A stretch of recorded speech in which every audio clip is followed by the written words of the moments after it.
2 years after a COVID outbreak tore through the state-run Soldiers Home in Holyoke, killing 84 veterans and sickening dozens more, which a state inspector general report recently attributed to extensive mismanagement and oversight failures prior to the pandemic, Massachusetts has reached a $56 million settlement with veterans and their families. If approved by a court, the families of veterans who died of COVID between March 1st and June 23rd would get around $500,000 each on average, and veterans who caught COVID but recovered would get at least $10,000 each.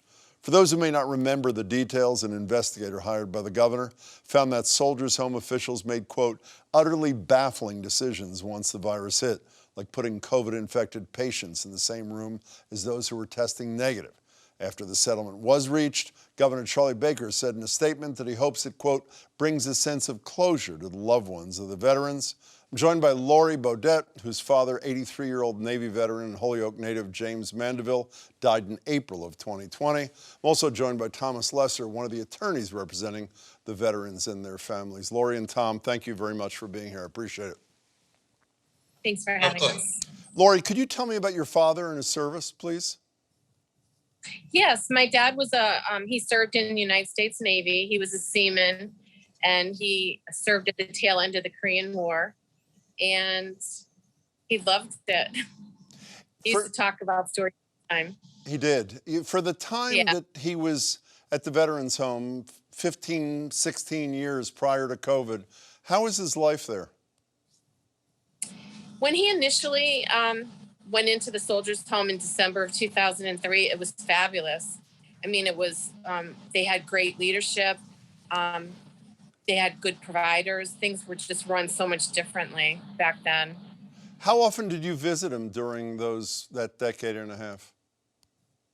Every day. Every single day? Yep.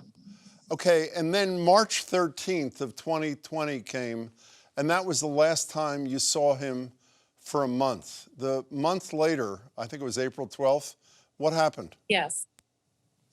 Well, on April 12th, I kind of freaked out because it was Easter Sunday, and the day before, on Holy Saturday, he was a zombie during FaceTime. And I had only found out by accident that he was on a COVID unit on Good Friday. They didn't even contact me, the Holyoke Medical Center. So I went down there on Easter Sunday, and I had to think of a way to creatively get into the center to see my dad. So I sent an email to the CEO rescinding my father's DNR order. And then a half an hour later, a doctor called me and said, what is it? What would you like? And I said, I need to see my father. And that was the last time you saw him, correct? Yes. Did he die alone? Well, actually, his physical therapist came in early that morning and noticed that he was really laboring. He had very labored breathing. So he had called me after the nurse called to tell me that he had passed. And he said, I just want to let you know I sat with your dad and I prayed for him.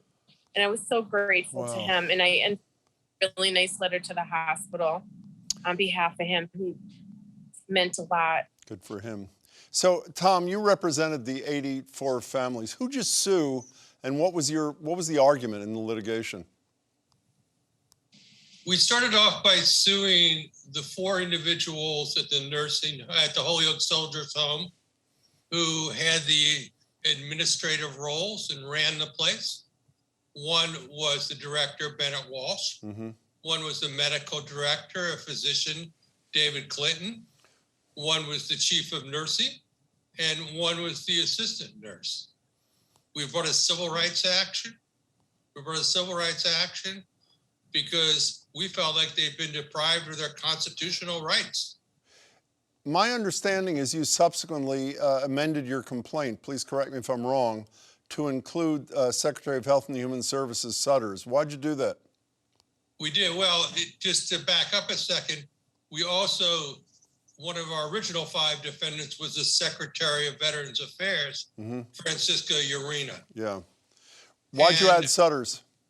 Because Secretary Urena said I was telling Mary Lou Sutters everything that was happening, and it was clear his defense at trial was going to be Wasn't my fault, it was her fault. So we wanted those two to sort it out among themselves. In the settlement, did the state admit to doing anything wrong? No, Was that No, was that a demand of the other side that there be no admission of wrongdoing? it was clear there was going to be no admission of wrongdoing. Now, I have to say that's fairly typical in personal injury lawsuits, but it was clear from the beginning of this one. Laurie, who do you blame for the death of your father? I blame all the administrators all the way up to the top state officials.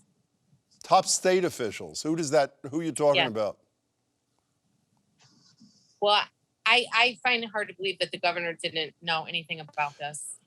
I think they all knew about it. You were quoted, I believe it's in the Boston Globe, and if I'm wrong, my apologies, as saying that as soon as Walsh was picked, you knew that he was the wrong choice. How did you reach that conclusion? Well, first of all, he was extremely immature and he always had his cell phone in his face. He acted like a teenager.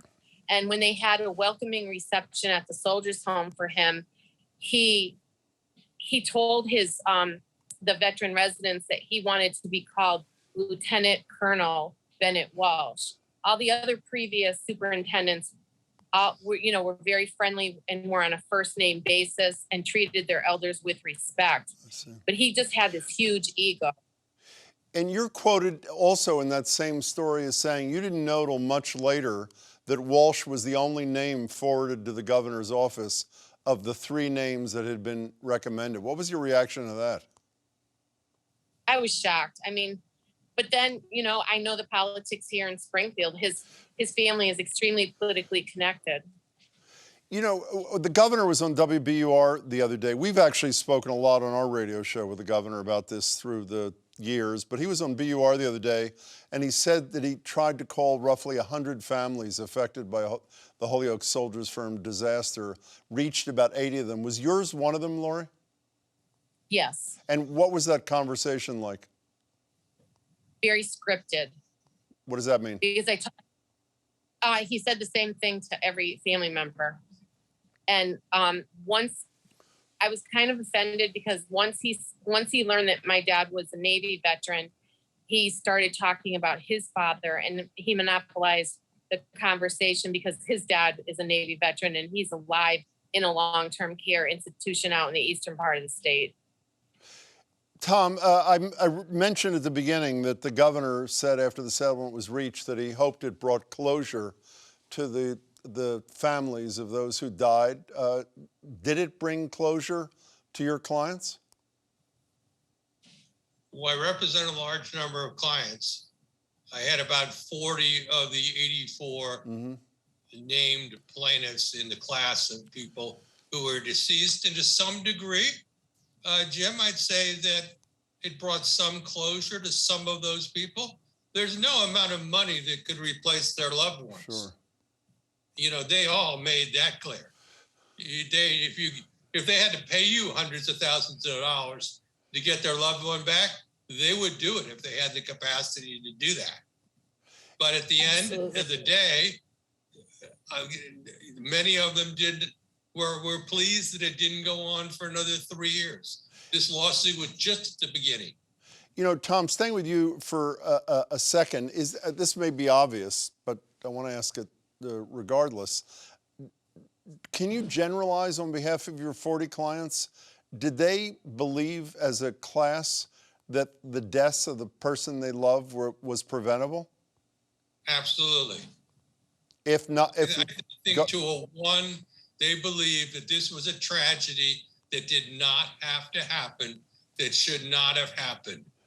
In the beginning, the institution broke the first rule of epidemiology. Epidemiology 101. When you have a patient who has an infection, you isolate that person. Instead, they combined a unit of people who had COVID with a unit of people who didn't have COVID and let people with dementia wander around the institution. They did it in violation of all the standards and guidelines from the CDC and the Massachusetts Department of Health. Laurie, you mentioned you blame people all the way up to the top, both serving at Holyoke Soldiers Home and through the administration. Do you believe there should be further accountability? As I'm sure you know, Maura Healey, the Attorney General, brought criminal charges against the chief medical officer and Walsh himself. Those charges were dismissed by a judge. They are on appeal.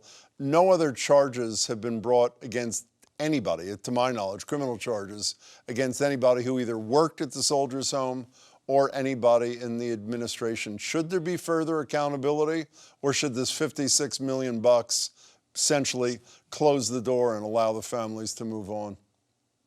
There should be more accountability. It's like Tom said, it's basic epidemiology 101. You have a medical director, a director of nursing, an infectious disease control nurse that made all these decisions to mix healthy veterans in with sick COVID veterans. They denied staff personal protective equipment. They allowed staff to wander from the Alzheimer's unit where there was COVID-19 into the main building. And this is what happens, you know, when you don't follow CDC guidelines and take this seriously. You know, Tom, a number of plaintiffs in this case, I'm not sure they were yours or the other 44, made pretty generous comments about the reason they thought this was most important was not about the money for themselves, but to send a warning shot, for lack of a better expression, in the hopes that something like this would never happen again. Are you convinced, based on what you know, what Laurie's talked about, that this couldn't happen again in Massachusetts? I'm not convinced that it couldn't happen again. I think that this is a statement. $56 million is a large sum of money that no one wants to pay over. But what I read is there's a ways to go before the governance structure is set up in a way to ensure that nothing like this ever happens again. Laurie, could you comment on that? Are you convinced it couldn't happen again? Actually, I do keep in touch with a lot of the staff members up at the Soldiers Home. And from a systemic point of view, nothing has changed up there, which is extremely disappointing because I'm a part of the Holyoke Soldiers Home Coalition, and we have fought for $400 million for a new facility. But a new facility with private rooms is not, and you know, having it based on the greenhouse effect is just not going to change anything if things don't change up there. Well, Laurie, for your sake and the other families and the veterans there still, I hope change does come, and I'm really sorry about the loss of your father. And Laurie and Tom, I appreciate your time. Thanks for being with me. Thanks for having us here.